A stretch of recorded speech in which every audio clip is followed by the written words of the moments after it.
don't talk about how hard it is to learn how to trust yourself again after divorce. Like, you've gone through all of the grieving and, you're back on your feet, you're feeling more confident, and everything is great while you're by yourself. But nobody talks about how hard it is when you start dating. You spend all of this time in therapy and self-reflection, putting in all of this work to heal and to get past it and to make better choices. But the reality is that you can't test your growth until you're actually dating somebody.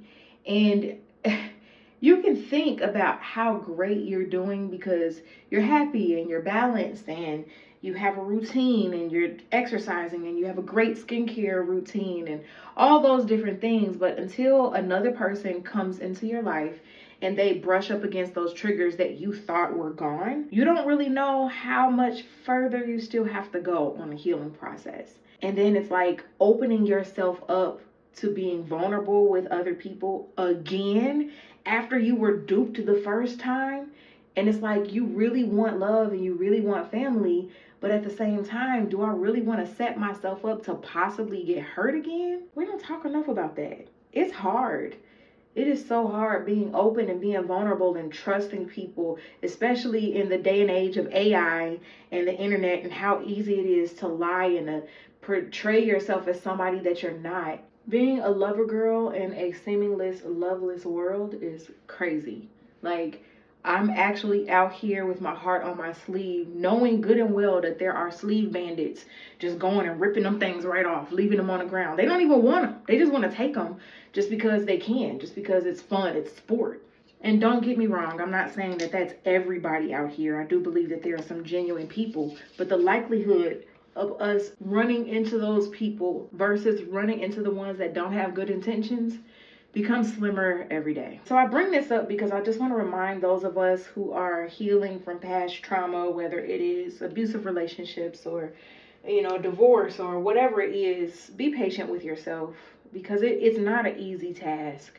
It's not something that you can just automatically be over. If I'm being honest, I've been super frustrated with myself, and I know I'm always preaching to be kind to yourself, to give yourself grace, but it's so much easier said than done sometimes, especially when you have to sit with the fact that, yeah, I didn't ask to be in an abusive or toxic situation. However, I played a part in ignoring that gut feeling I had that something was off. Now, granted, I didn't know any better. I thought that it was cold feet. I just thought that it was normal to be nervous, but I should have listened to that intuition and I ignored it and I paid for it.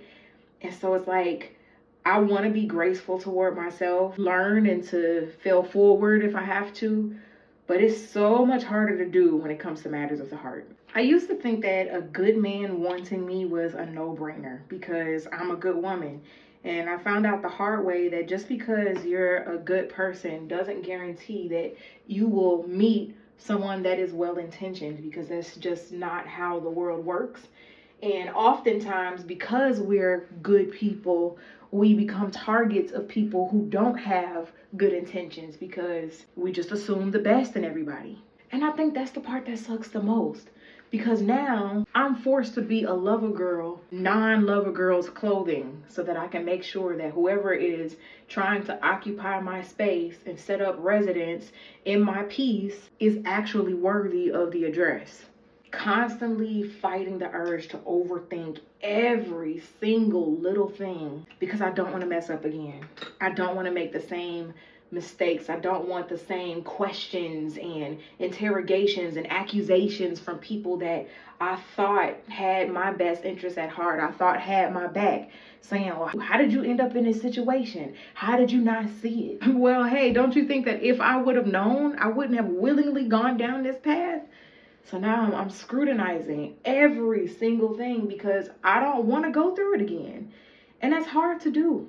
It's hard to be vulnerable when you are trying to also protect yourself from the hurt that you've already been through. I didn't come on here with some grand solution on how we can fix it, because the truth is that I'm just as clueless as some of y'all probably are.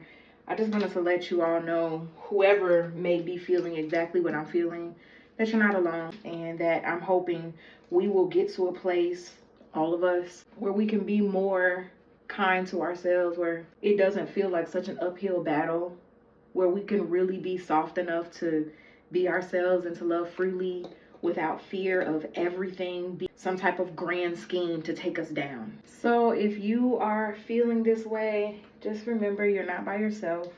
You're not the only one who's going through it. And if you got any tips on how we can continue to learn how to be patient with ourselves in the process and how to not lose all of the progress that we've made, because we have made progress. You know, we're not just the damsel in distress who has no idea what to do or who to trust.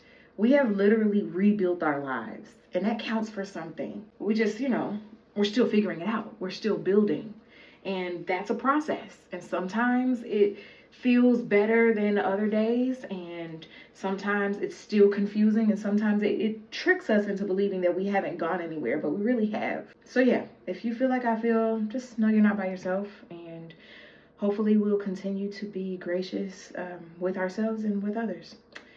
Yeah.